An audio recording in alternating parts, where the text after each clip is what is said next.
ലൂക്കായുടെ സുവിശേഷം 18 നമുക്ക് കാണാം. ഒരു ഫരിസേയനും ഒരു ചുങ്കക്കാരനും പ്രാർത്ഥിക്കാൻ പോയി.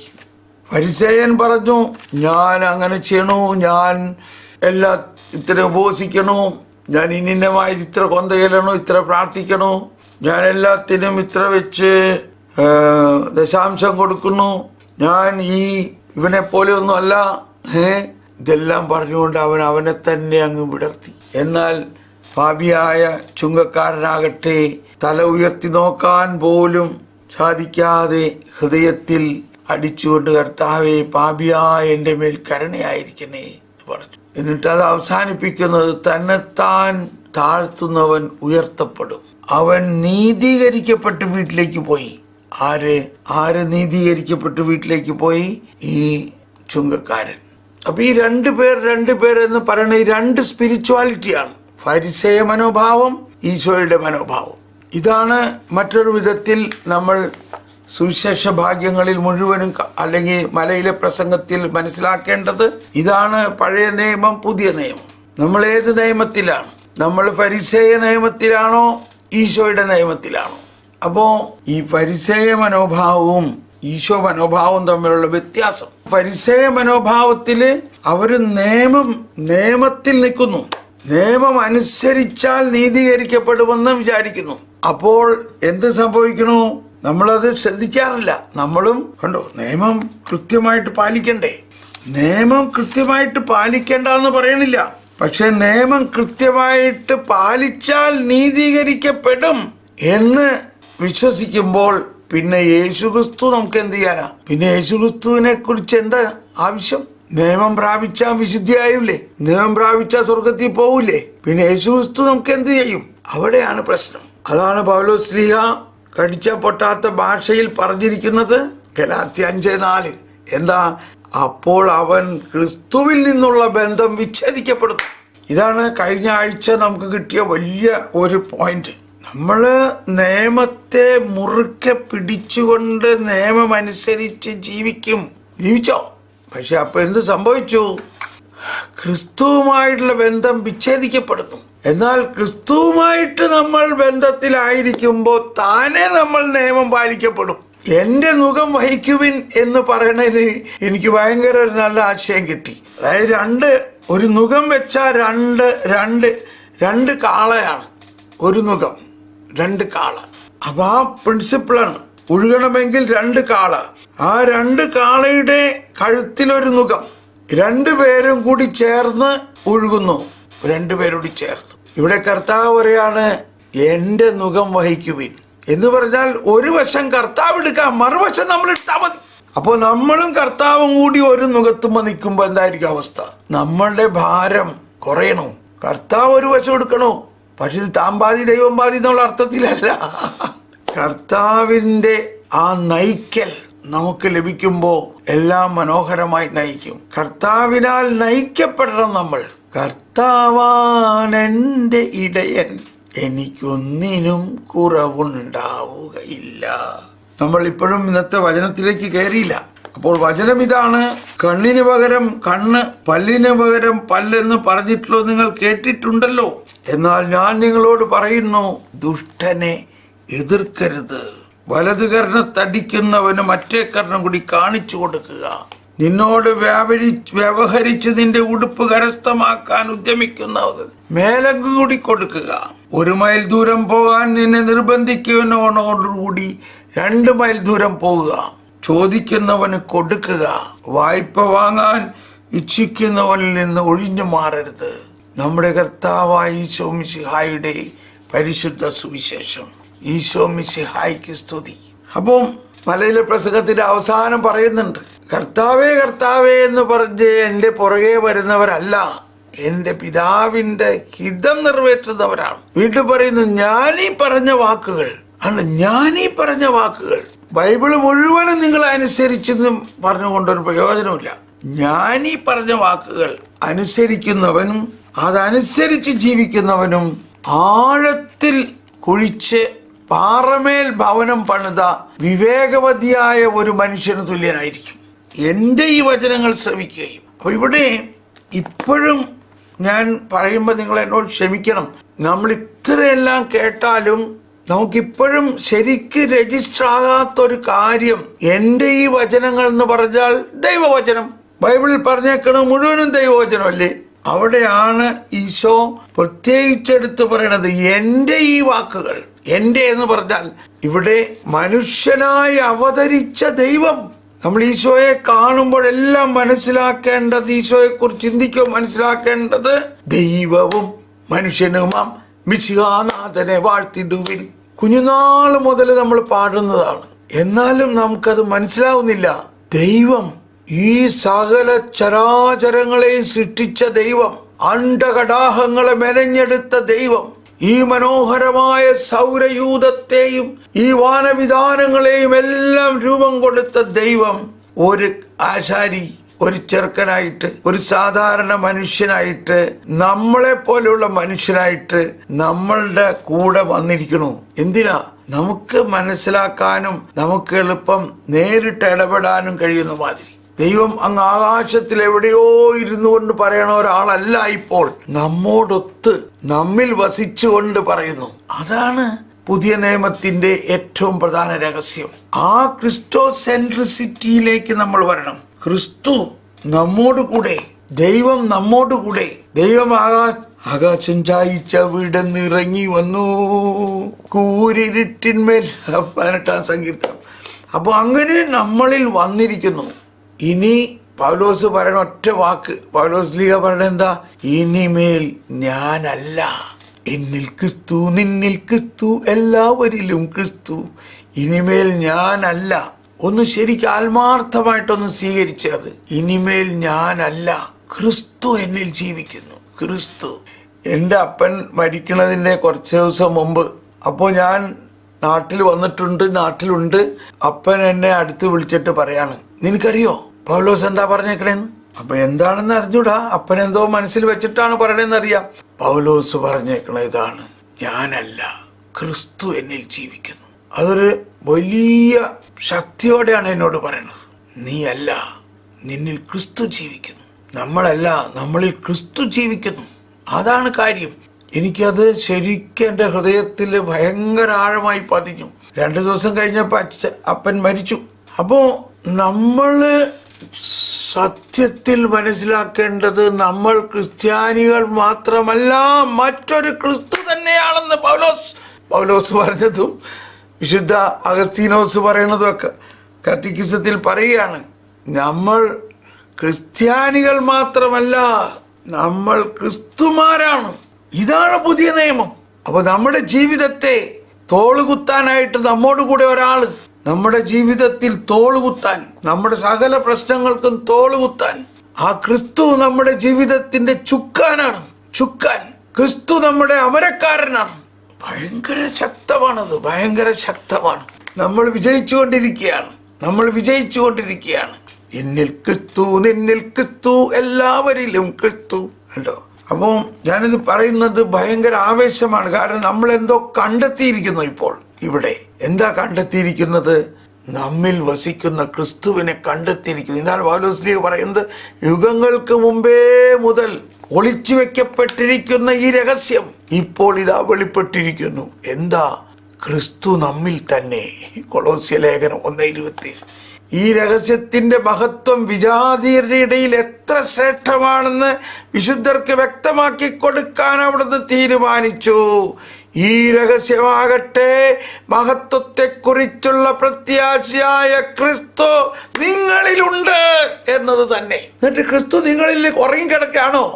ഇതാണ് ക്രിസ്ത്യാനി. ക്രിസ്ത്യാനി എന്ന് പറഞ്ഞാൽ തിളയ്ക്കണം അവന്റെ അകത്ത്. കാരണം ക്രിസ്തുവാണ് അവന്റെ ഉള്ളിലുള്ളത്. മരിച്ചുയർത്ത ക്രിസ്തുവാണ് അവന്റെ ഉള്ളിലുള്ളത്. ആ ക്രിസ്തു നമ്മളെ നയിക്കുന്നു. നമ്മളങ്ങ് വിട്ടുകൊടുത്താൽ മതി. മുഴുവനും ക്രിസ്തു തന്നെ ചെയ്യും. നമ്മൾ വിട്ടുകൊടുക്കലാണ് നമ്മളിൽ നിന്ന് ചെയ്യേണ്ട പാതി. താൻ പാതി ദൈവം പാതി എന്ന് പറയുന്നത്. നമ്മുടെ പാതി കർത്താവിനങ്ങ് നമ്മളെ വിട്ടുകൊടുക്കുക. കർത്താവേ, നീയാണ് രാജാവ്, നീ എന്നെ നയിച്ചോ. ഓ രാജകുമാരാ, അവനെയാണ് ഞങ്ങൾ പ്രഖ്യാപിക്കുന്നത്. എല്ലാ മനുഷ്യരെയും ക്രിസ്തുവിൽ പക്വത പ്രാപിച്ചവരാക്കാൻ വേണ്ടി ഞങ്ങൾ എല്ലാവർക്കും മുന്നറിയിപ്പ് നൽകുകയും എല്ലാവരെയും സർവ്വവിജ്ഞാനവും പഠിപ്പിക്കുകയും ചെയ്യുന്നു. എന്നിട്ട് അടുത്തത്, അവൻ എന്നിൽ ശക്തമായി ഉയർത്തുന്ന ശക്തി കൊണ്ട് ഞാൻ കഠിനമായി അധ്വാനിക്കുന്നു. ഹല്ലേലൂയ. ഞാൻ കഠിനമായി അധ്വാനിക്കുന്നു. ഞാനല്ല, അവൻ എന്നിൽ ശക്തമായി ഉയർത്തുന്ന ശക്തി കൊണ്ട്. ഓക്കെ, അപ്പോൾ ഇത് ഇച്ചിരി വിശദമായി പോയി ഈ പറയണതിൻ്റെ കാര്യം വ്യക്തമാക്കാൻ വേണ്ടിയിട്ടാണ്. അപ്പോൾ നമ്മൾ കഴിഞ്ഞ ആഴ്ച അവസാനം കേട്ടത് ഇതാണ്. ഇത് ഇപ്രകാരമായിരുന്നുവെന്ന് ഞാൻ പറയണം. ഇത് പഴയകാലത്തെ ആളുകളോട് പറഞ്ഞതാണ്. തുല്യതയില്ലാത്ത പ്രതികാരം അന്വേഷിക്കരുത്, കണ്ണിന് പകരം കണ്ണെന്നുള്ളതാണ് കേട്ടോ. എന്നാൽ ഞാൻ പറയുന്നു, നിങ്ങൾ പ്രതികാരം ചെയ്യരുത്. ഇത് നിയമത്തെ പൂർത്തീകരിക്കലാണ്. ഇതാണ് നിയമത്തെ പൂർത്തീകരിക്കൽ. നിയമത്തിൽ ഇല്ലാതിരുന്ന ഒരു കാര്യം കൂട്ടിച്ചേർക്കലാണെങ്കിൽ നിയമത്തിൽ ആവശ്യമായിരുന്ന കാര്യം കൂട്ടിച്ചേർക്കലാണ്. അതുല്യമായ പ്രതികാരത്തെ നിയമം അന്വേഷിച്ചുവെങ്കിൽ പ്രതികാരം ഒട്ടുമില്ലാതിരിക്കുന്നതും കൂടുതൽ സുരക്ഷിതത്വമാണ്. പ്രതികാരം ഒട്ടുമില്ലാതിരിക്കുക. അപ്പൊ ഇത് നമ്മൾ നമ്മുടെ ഭവനത്തിൽ, നമ്മുടെ ഭാര്യാഭർത്തൃ ബന്ധത്തിൽ, നമ്മുടെ കുടുംബത്തിൽ മക്കളുമായിട്ട് തന്നെ ആരംഭിച്ചാലേ നമുക്കൊരു വർക്ക്ഷോപ്പ് മാതിരിയാണത്. നമുക്കൊരു പ്രാക്ടിക്കൽ സ്ഥലമാണത്. ഒരിക്കലും വലിയൊരു മൊണാസ്ട്രിയിൽ ഞാൻ ചെന്നു. അവിടുത്തെ റെക്ടറച്ചറുമായിട്ട് ഇങ്ങനെ സംസാരിക്കുകയാണ്. അപ്പോൾ ഞാൻ പറഞ്ഞു, ഭയങ്കര ഹ്യൂജ് മൊണാസ്ട്രി പഴയകാലത്ത്. അവിടെ 60ഓളം സന്യസ്തരുണ്ട്. ഞാൻ പറഞ്ഞു, ഇതൊരു ഭയങ്കര കാര്യമാണല്ലോ അച്ചോ. എടാ മോനെ, നീ വിചാരിക്കണ മാതിരിയൊന്നുമല്ല, നീ വിചാരിക്കുന്ന കാര്യമൊന്നുമല്ല. ഇതത്ര എളുപ്പമുള്ള കാര്യമൊന്നുമല്ല. ഇവരെല്ലാവരെയും ഒരുമിച്ച് കൊണ്ട് നടക്കാന്ന് പറഞ്ഞത് ശത്രുക്കളെ സ്നേഹിക്കാൻ പുറത്ത് പോകേണ്ട ആവശ്യമില്ല എന്ന് പറഞ്ഞ് ശത്രുക്കളെ സ്നേഹിക്കാൻ പഠിപ്പിക്കുകയാണ് കർത്താവ്. ശത്രുക്കളെ സ്നേഹിക്കാൻ അതിന് പുറത്ത് പോകണ്ട, നമ്മുടെ ഭവനത്തിൽ തന്നെ. അതാണ് ഈശോ തന്നെ പറഞ്ഞു, നിന്റെ ഭവനത്തിലുള്ളവൻ തന്നെ ആയിരിക്കും നിന്റെ ശത്രു. അത് നമ്മളെ പഠിപ്പിക്കാനും കൂടി വേണ്ടിയാണ്. നമ്മളെ ശത്രുക്കളെ സ്നേഹിക്കാൻ പഠിപ്പിക്കാൻ അയൽവക്കാരൻ്റെ അടുത്ത് പോകേണ്ട ആവശ്യമില്ല. നമ്മുടെ വീട്ടിൽ തന്നെ നമ്മളെ പഠിപ്പിക്കും. ഓക്കെ, നമ്മൾ മുന്നോട്ട് പോവുകയാണ്. വിശുദ്ധ ക്രിസോസ്റ്റം പിതാവ് പറയുകയാണ്, എന്തെന്നാൽ ഈ കൽപ്പന ഇല്ലാതിരുന്നാൽ നിയമത്തിന്റെ കൽപ്പനകൾ നിലനിൽക്കുകയില്ല. എന്തെന്നാൽ നിയമമനുസരിച്ച് നമ്മൾ എല്ലാവരും തിന്മയ്ക്ക് പകരം തിന്മ ചെയ്താൽ നമ്മൾ എല്ലാവരും തിന്മയാകും. കാരണം ദ്രോഹിക്കുന്നവർ ധാരാളമുണ്ട്. എന്നാൽ ക്രിസ്തുവിൻ്റെ നിയമമനുസരിച്ച് നമ്മൾ തിന്മയെ എതിർക്കാതിരുന്നാൽ തിന്മ ചെയ്യുന്നവർ നന്നാവുകയില്ലെങ്കിലും നല്ലവർ നല്ലവരായി നിലകൊള്ളൂ. മനസ്സിലായോ? തിന്മയ്ക്ക് പകരം തിന്മ ചെയ്താൽ എല്ലാവരും തിന്മ ചെയ്യുന്നവരാകും. ദ്രോഹിക്കുന്നവർ ധാരാളമുണ്ട്. അപ്പൊ അവൻ ദ്രോഹിക്കണ അനുസരിച്ച് നമ്മളും ദ്രോഹിച്ചാൽ, നമ്മൾ സാധാരണഗതിയിൽ ദ്രോഹിക്കാത്ത ആൾക്കാരാണ്, നമ്മളും ദ്രോഹിക്കുന്നവരായി മാറി. എന്നാൽ ക്രിസ്തുവിന്റെ നിയമം അനുസരിച്ച് നമ്മൾ തിന്മയെ എതിർക്കാതിരുന്നാൽ തിന്മ ചെയ്യുന്നവർ നന്നാവുകയില്ലെങ്കിലും നല്ലവർ നല്ലവരായി നിലകൊള്ളും. കണ്ടോ, ഇതാണ് പിതാക്കന്മാരുടെ ജ്ഞാനം. എല്ലാവരും തിന്മയ്ക്ക് പകരം തിന്മ ചെയ്യുകയാണെങ്കിൽ എല്ലാവരും തിന്മ നിറഞ്ഞവരാവും. എന്നാൽ തിന്മ ചെയ്യുന്നവനെ നമ്മൾ എതിർക്കാതിരിക്കുകയാണെങ്കിൽ അവൻ തിന്മ ചെയ്തുകൊണ്ടേയിരിക്കും. പക്ഷേ നമ്മൾ എതിർക്കാതിരിക്കുകയാണെങ്കിൽ ആ വ്യക്തി നന്മയായിട്ട് നിലനിൽക്കും. Praise the Lord. നമ്മൾ വിചാരിക്കും അവൻ നമുക്ക് 2 അടിച്ചാൽ ഉടനെ അവൻ 2 കൊടുത്തേ ശരിയാവുള്ളൂ. എങ്കിൽ എന്ത് സംഭവിക്കും? നമ്മളും അതേ തിന്മ തന്നെ ചെയ്യും. പിന്നെ അവനും നമ്മളുമായിട്ട് എന്താ വ്യത്യാസം? ഇനിയാണ് വിശുദ്ധ ജെറോം പിതാവ് പറയുന്ന വലിയ ഒരു ആറ്റം ബോംബാണ് അടുത്ത് വരാൻ പോകുന്നത്. അങ്ങനെ നമ്മുടെ കർത്താവ് പ്രതികാരം ചെയ്യാൻ എല്ലാം ഉപേക്ഷിച്ചുകൊണ്ട് പാപത്തിന്റെ ആരംഭങ്ങളെ മുറിച്ചു കളയുന്നു. അതുകൊണ്ട് നിയമം തെറ്റുകളെ തിരുത്തുന്നു, സുവിശേഷമാകട്ടെ അവയുടെ സന്ദർഭങ്ങളെ മാറ്റിക്കളയുന്നു. സുവിശേഷം എന്ന് പറഞ്ഞാൽ ഈശോ പറയുന്ന വാക്കുകൾ. നിയമം തെറ്റുകളെ തിരുത്തുന്നു, എന്നാൽ സുവിശേഷമാകട്ടെ അവയുടെ സന്ദർഭങ്ങളെ മാറ്റിക്കളയുന്നു, അതില്ലാതാക്കി കളയുന്നു, തെറ്റ് ചെയ്യാൻ പറ്റാത്ത മാതിരിയാവുന്നു.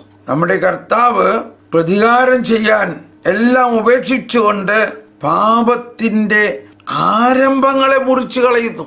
പാപത്തിന്റെ ആരംഭം എവിടെയാണ്? പാപം ആരംഭിക്കുന്നത് അവിടെ നിന്ന് തന്നെ മുറിക്കണം.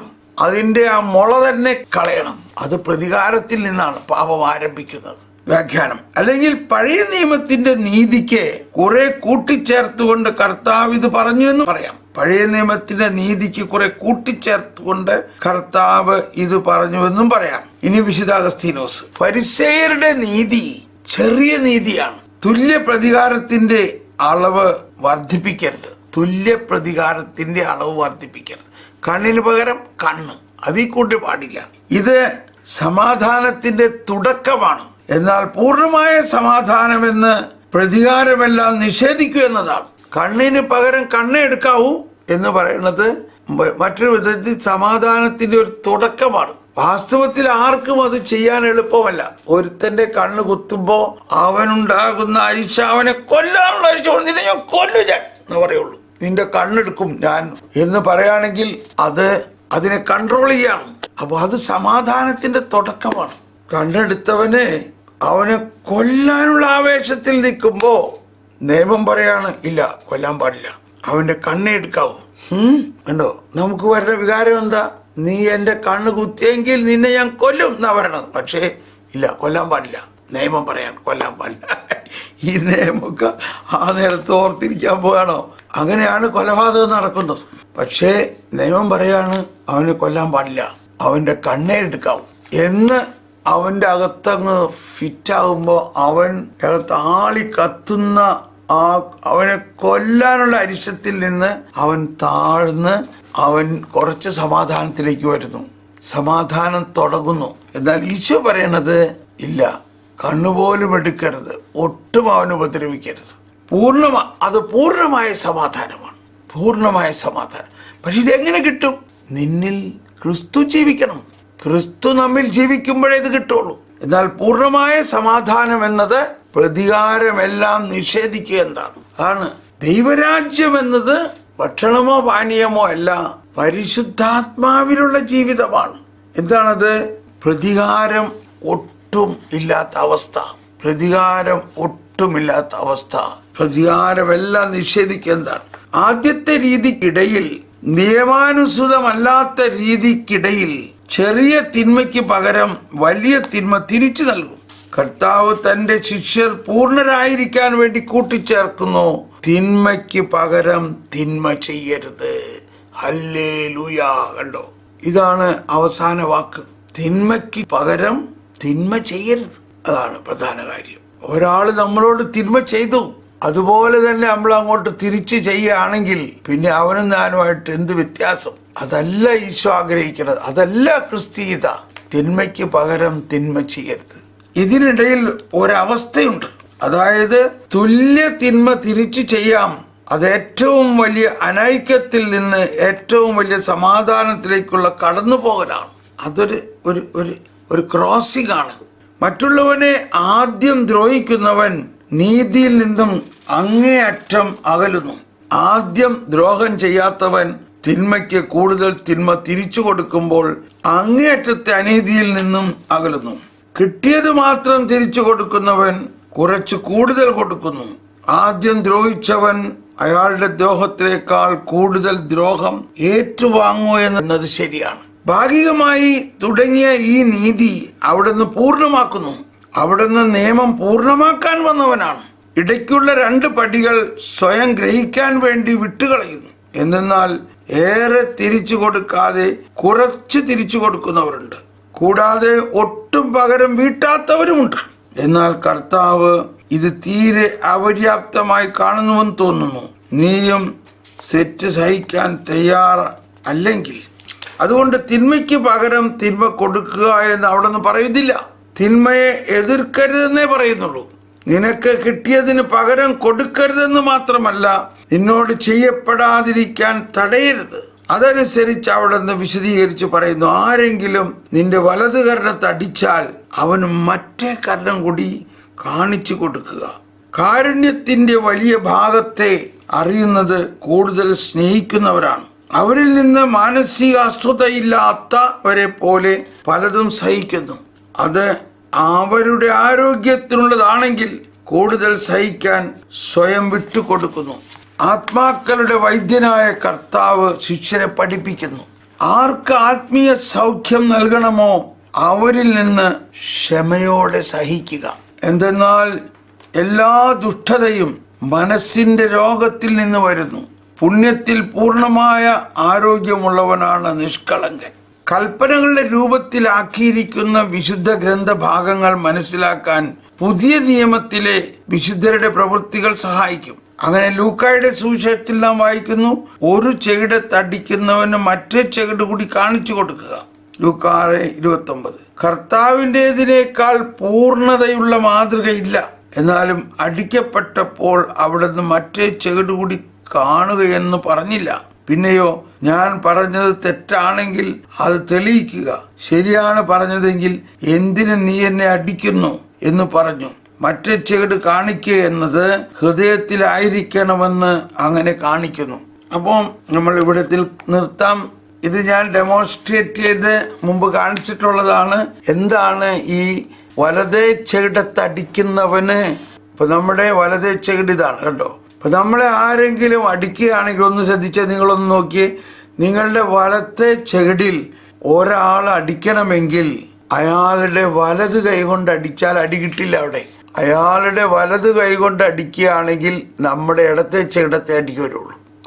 നമ്മുടെ വലതേ ചെകിടത്താണ് അടി വരുന്നതെങ്കിൽ അയാളുടെ ഇടത്തെ കൈ കൊണ്ട് അടിക്കണം. ഇത് ഞാൻ മുമ്പ് പറഞ്ഞിട്ടുള്ളതാണ്. ഫരിസേയര് പാപികളെ അടിക്കുമ്പോൾ അവരുടെ നല്ല കൈ കൊണ്ട് അടിക്കില്ല. അതാണ് അവരുടെ തത്വം. അവരുടെ വലത്തെ കൈ കൊണ്ട് പാപികളെ തൊടുക പോലും ചെയ്ത് അത്രയ്ക്ക് മോശമാണ് അവര് എന്നുള്ള ചിന്തയിലാണ്. അവർ ഇടത്തെ കൈ കൊണ്ട് അടിക്കും, അല്ലെങ്കിൽ വലത്തെ കൈകിന്റെ പുറകൊണ്ട് അടിക്കും. ഇങ്ങനെ അതാണ് വലതുവശത്ത് അടിക്കണം. അപ്പൊ പാപികളോടുള്ള മനോഭാവത്തിന്റെ ഒരു കാര്യമാണ്. നമ്മൾക്കും പാപികളോടുള്ള മനോഭാവത്തിൽ ഈശോയുടെ മനോഭാവം ഉണ്ടാകണം. പാപി ഒരു മനുഷ്യനാണ്, ഈശോയെ പോലെയുള്ള മനുഷ്യനാണ്. പാപം മറ്റൊന്നാണ്. പാപിയെയും പാപത്തെയും വേർതിരിച്ചറിയാൻ നമുക്ക് ജ്ഞാനം ഉണ്ടാകണം. ഒരുവനിൽ ഉള്ള പാപം ഒന്ന്, പാപി മറ്റൊന്ന്. പാപി മനുഷ്യനാണ്. പാപം പിശാചിൽ നിന്നുള്ളതാണ്. ആ പിശാചിന്റെ പ്രവൃത്തിയാണ് പാപം. ആ പിശാചിന്റെ പ്രവൃത്തിയെ നശിപ്പിക്കാനാണ് ഈശോ വന്നിരിക്കുന്നത്. ഈശോയ്ക്ക് മാത്രമേ നശിപ്പിക്കാൻ പറ്റുകയുള്ളൂ. അപ്പൊ ഏതൊരു വ്യക്തിയും പാപം ചെയ്യുന്നത് കാണുമ്പോൾ നമ്മൾ ആ വ്യക്തിയാണത് ചെയ്യുന്നതെന്ന് വിചാരിക്കാതെ ആ വ്യക്തിയിലുള്ള പാപമാണത് ചെയ്യുന്നതെന്ന് വിചാരിക്കണം. ആ വ്യക്തിയെ ഈശോയുടെ സാദൃശ്യമാണ്. ആ വ്യക്തിയെ അതിൽ നിന്ന് രക്ഷിക്കാൻ വേണ്ടി നമ്മൾ പരിശ്രമിക്കണം. Praise the Lord. അപ്പൊ ഇന്നത്തെ ഹോംവർക്ക് ഇതാണ്. നമ്മളുടെ വീട്ടിൽ തന്നെ നമ്മൾ ഇതിനെ ഒന്ന് പരീക്ഷിക്കുക. ചിലപ്പോൾ കൊച്ചു കുട്ടികളായിരിക്കും, നമ്മൾ അവരിൽ കാണാൻ പറ്റും. ഇത് രണ്ടിനെയും വേർതിരിച്ചറിയാൻ നോക്കുക. തിന്മ ചെയ്യുമ്പോഴുള്ള ആ അവസ്ഥയിൽ ഒന്ന് തിന്മയെ മാറ്റി നിർത്തി ആ വ്യക്തി ഒന്ന് കാണുക. വലയിലെ പ്രസംഗത്തിന്റെ വളരെ പ്രധാനപ്പെട്ട പ്രബോധനത്തിലാണ് നമ്മളിപ്പോൾ നിൽക്കുന്നത്. ഇത് നമ്മുടെ ജീവിതത്തിൽ അന്വർത്ഥമാക്കാൻ നമ്മൾ പരിശ്രമിക്കുക. അതിങ്ങനെ കുറച്ചൊരു 3-4 ദിവസം ചെയ്ത് കഴിയുമ്പോൾ നമുക്കത് പ്രാക്ടീസ് ആവും. അപ്പോൾ നമുക്ക് ഹൃദയത്തിൽ ഭയങ്കര സമാധാനം വരും. എന്നാൽ തിന്മയ്ക്ക് പകരം തിന്മ ചെയ്യുകയാണെങ്കിൽ നമുക്ക് കൂടുതൽ അസമാധാനം വരും. അത് ദൈവരാജ്യമല്ല. ദൈവരാജ്യം സമാധാനമാണ്. ഒരാൾ നമുക്ക് തിന്മ ചെയ്താൽ നമ്മൾ അതിന് പ്രതികരിക്കാതെ കർത്താവേ എന്ന് വിട്ടുകൊടുത്തുകൊണ്ട് പ്രാർത്ഥിക്കുമ്പോൾ നമ്മുടെ ഉള്ളിൽ ഒരു സമാധാനം വരും. അതാണ് ദൈവരാജ്യം. ആ ദൈവരാജ്യം എന്നത് ഭക്ഷണവും പാനീയവുമല്ല, പരിശുദ്ധാത്മാവിലുള്ള നീതിയും സമാധാനവും എന്ന് പറയുന്നത് ഒരു തത്വമല്ല, ഒരവസ്ഥയാണ്. നമുക്ക് ഇവിടെ കിട്ടുന്നൊരവസ്ഥയാണ്. അത് കിട്ടുന്നത് നമ്മുടെ പ്രവൃത്തി കൊണ്ടല്ല, യേശുക്രിസ്തു നമ്മളിൽ ഉള്ളത് കൊണ്ടാണ്. Praise the Lord, praise the Lord.